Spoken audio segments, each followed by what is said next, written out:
faillite financière, rien. Comprenez-vous ce que cela signifierait? Comment votre vie aurait-elle changé? Une fois que vous devenez sans peur, la vie devient sans limite. Je n'ai peur de rien. Je devrais être mort maintenant.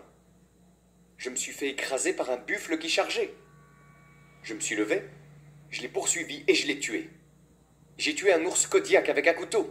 Vous ne pouvez pas me tuer. Je le crois de tout mon cœur. Vous ne pouvez pas me tuer. Juste avant de rentrer dans le vif du sujet, Andrew Carnegie, Henry Ford, Rockefeller, Steve Jobs, ce sont tous des durs. Les flocons de neige fondent sous la pression. En 1986, la pression de la poignée de main de l'homme moyen était de 118 livres. En 2016, de 96 livres. Les niveaux de testostérone et le nombre de spermatozoïdes ont été testés il y a 50 ans.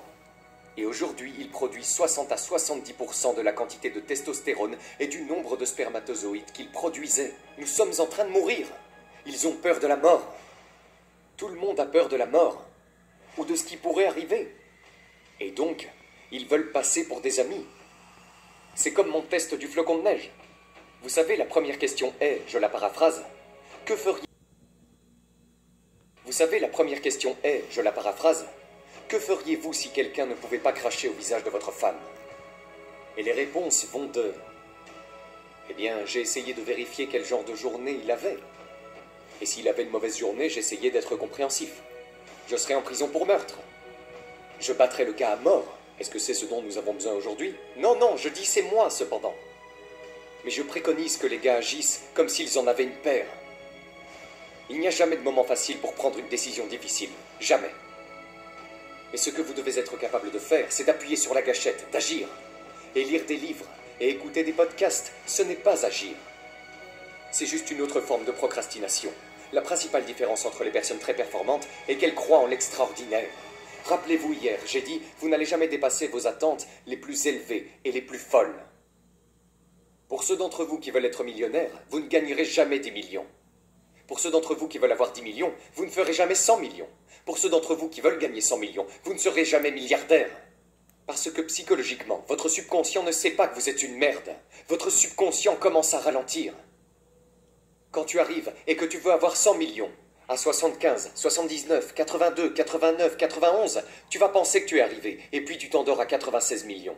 Et vous pouvez trébucher sur le but à 100 millions par accident. J'ai 3 regrets dans la vie. 1. Je suis un officier de l'armée entraîné au combat, qui n'a jamais vu de combat. 2. La nuit précédant la mort de ma mère, je lui ai dit « Bon sang, tu ne vas pas mourir, arrête de déconner !» Elle est morte le matin. Et le 3e, je n'ai pas fixé mes objectifs assez haut. Jack Welch l'a dit bien mieux que moi, l'équilibre entre le travail et la vie privée n'existe pas. Il y a des choix entre le travail et la vie privée, et vous les faites et ils ont des conséquences. Il y a des conséquences au fait que je ne sois pas allé à la fête d'anniversaire des 16 ans de notre fille. Il y a des conséquences. Mais sont-elles plus importantes que celles qui font que tu seras complètement fauché à ta mort? Pose-toi la question. Tu préférerais choisir entre les 16 ans de ta fille ou être fauché, recroquevillé dans un coin sans abri? Quand ton heure viendra, tu me diras que la sagesse conventionnelle, le politiquement correct, a tout fait à l'envers. Tu es une mauvaise personne parce que tu as manqué son anniversaire, n'est-ce pas?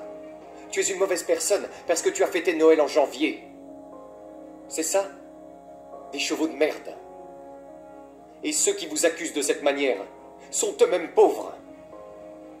Ensuite, vous devez passer par vos amis. Montrez-moi vos amis et je vous montrerai votre avenir. D'accord? Tu traînes au club, en rôtant et en pétant. Ces gens qui vont dans les bars sportifs, ce sont tes amis. Ensuite, il y a juste ce pessimiste général. Et puis, il y a ta propre culpabilité. Est-ce que je mérite d'être riche au-delà de toute mesure? Et puis, il y a la peur, les fausses attentes qui semblent réelles.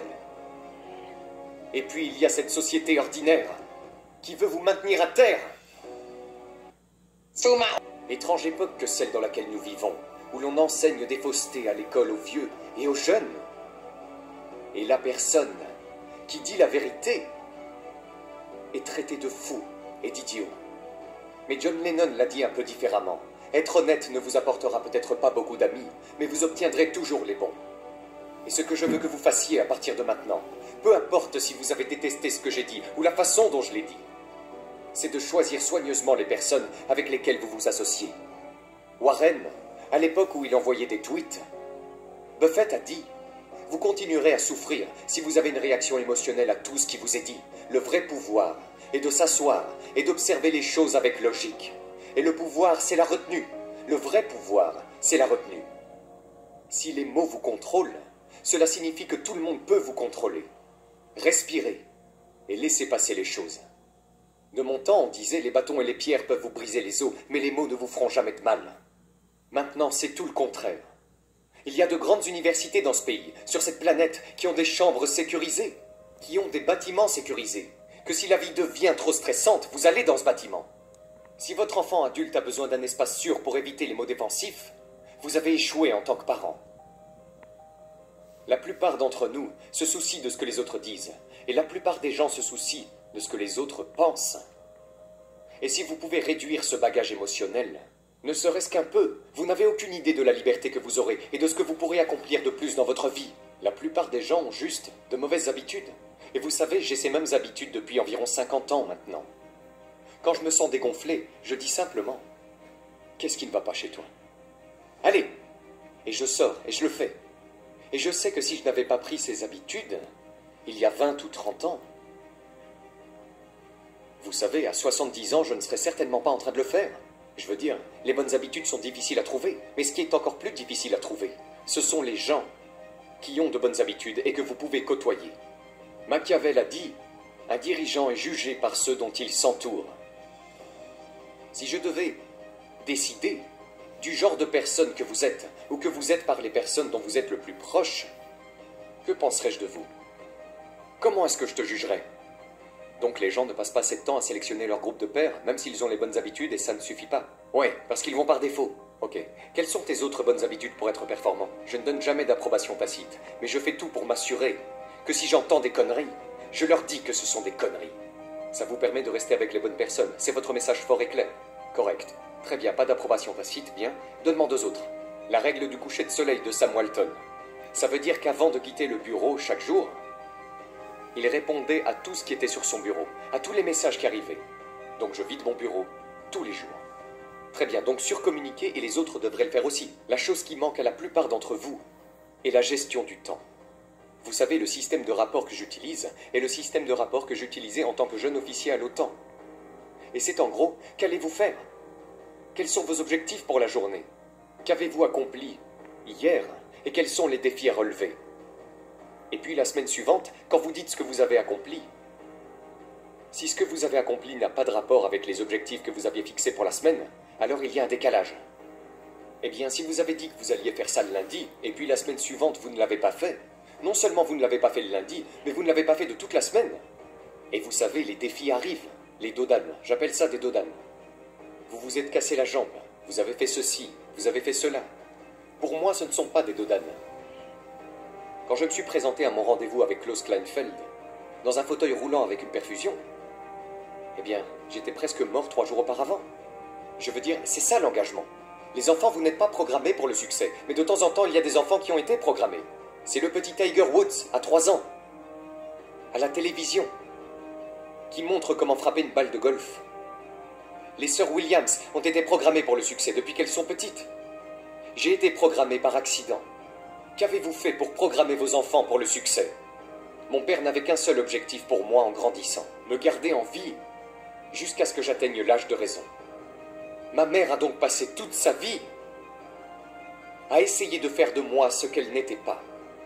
Pouvez-vous dire la même chose pour vous, vos parents, vos enfants? Non.